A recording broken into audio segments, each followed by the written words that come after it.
Hi everyone, welcome back to my channel. Today's video format is going to be a little bit different. Reason being, all the footages that I have been collecting over the past few months, they are all over the place. So I think it makes more sense if I do one video and update about what has been happening in the past few months. For those of you who don't know, I actually resigned earlier this year in July. More details about it can be found in my previous work vlog. You can go check it out. I will leave the link over here also. And because I resigned without a job offer, right, that's why I'm officially in my fun employment era, you know, or basically unemployment, depending on how you interpret it. So today's purpose of the vlog is to update what I have been doing during my fun employment era. There's gonna be quite a lot of yapping. Feel free to ×2 this video if needed.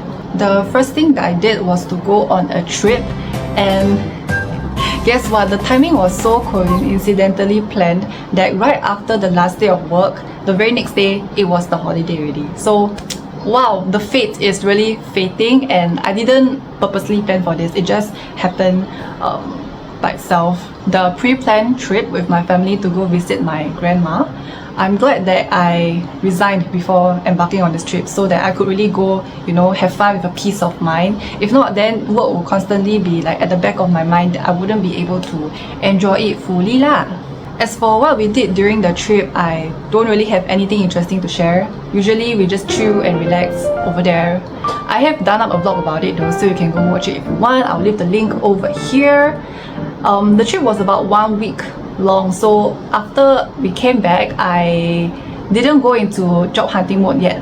There was something that I needed to finish, and that is my art commissions. Going back in time to somewhere about April, which is before I resigned, right? My previous boss during my research days, she called me and was like, Celia, can I pass your contact to my research friends because they need help to illustrate some materials for their research projects? And obviously I was like, okay, because you know, money. Hashtag money minded. That being said, in about May, the research team reached out to me and they gave me a 3 months deadline to illustrate as many drawings as I can needed for the research projects. Since it was 3 months, I was like, oh great, there's quite some time, right? So I didn't have to rush.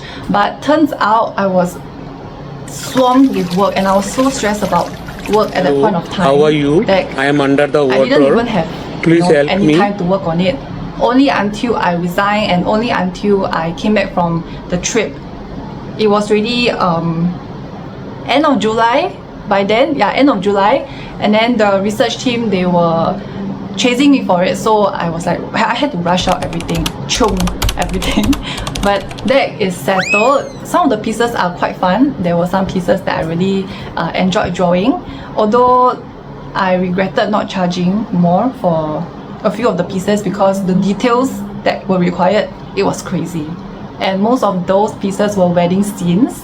I don't even know why I picked drawing those scenes, you know, because they gave me a list where I can choose like which scenes to draw, and then for some reason I go and pick the wedding scenes. Essentially, I'm shooting myself in the foot. Bruh. By the time the art commission gig thing is over, it was already early August, and that's when I started to go into full-fledged job hunting mode. I sent so many applications, mainly focusing within the healthcare industry admin position. I applied to every single one of it, but they only got back to me after like a month. So in September, then only I got back a few opportunities for interviews. I went for I think 10 or 11 interviews. Obviously, most of them are either rejections or failures. Duh. And even those that I was offered, right, it was mainly short-term contract or maternity cover. The interviewer said that, you know, there's room for conversion to full-time after the contract, but speaking from experience, it never ever happens. I'm so sick of contract positions already, so I had to give up those opportunities. I'm glad that I'm dead lah, because eventually a better offer came and I took that offer, so finally I have a job now. Yay! After I think 3 months of job hunting, finally got a job. I would say that the job market these days is terrible. Anyways, I have not yet started the job, by the way, because they took such a long time to offer me the contract. While waiting, I guess, during this fun employment, I've been doing other more meaningful things, such as first thing is to clear all my backlogged videos. So I edited a lot of videos. You can check out them in my channel. Mostly are shorts, I would say, and a huge portion belong to my drawing content, you know. So I've also been drawing and painting a lot, focusing more on traditional art, I would say, moving away from my digital art era. Apart from drawing and painting, I've also been playing the piano a lot more. In fact, I have learned a new song, River Flows in You, but this version that I learned is a mashup with I think Canon in D, or is it Canon in C? I don't know which one. Basically, the version that they play at weddings lah. I will just paste a small clip over here, and a spoiler, usually when I record myself, right, there's gonna be a ton of mistakes. So, mistakes incoming!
Of course, exercising is also very important. I have been swimming a lot more frequently during my fun employment era, so much so that I became tanner. I don't think it shows out on camera, but I got tan so much that when I take off my clothes in the toilet, right, I look like a tapia. Yeah, tapia. Ironically, it is also this swimming thing that caused me to injure both of my shoulders again. And now I cannot swim for 1 month. Very sad. I can only go for walking, which is also quite useless because I have knee problems. So hashtag 未老先衰. So far, it sounds like I only stayed at home, right? But no, I actually put myself out of the house to meet people and go for social interactions. Good job. Mainly is to exercise with my childhood friends and also having lunch with my ex-colleagues whom I really miss them so much. But I know that I have to move on lah, especially since I'm gonna start a new job really. So sad. So many good memories together. 很舍不得. Apart from them, I also met up with this ex-colleague during my research days. She went to Spain for a short period of time to work over there, and she came back with so many interesting stories. By the way, shout out to you SN if you're watching. You know. She's probably watching, by the way. She always watches my video. I also met up with another JC friend. We had prata together. I had not met her in so long, and I was quite shocked that she changed quite a lot when it comes to how she view relationships. Because, okay, I don't know whether she's watching this. Psych. Imagine if she's watching this. She used to say that she will not date someone. No. Back then, I think it was 7 or 8 years ago. But when we recently met up, she was actively finding people to date and has been dating quite a few. So, quite shocked, honestly. This just goes to show that people change over time lah. Hearts change, feelings change, people change. Hashtag that quote that I saw. Alright, we have come to the end of the video. If you have stayed until now, here's a heart for you. Thanks so much for watching, and I'll see you guys in my next vlog. Bye! By the way, follow my social media account IG at rainbow.celia because I'm more active over there than here.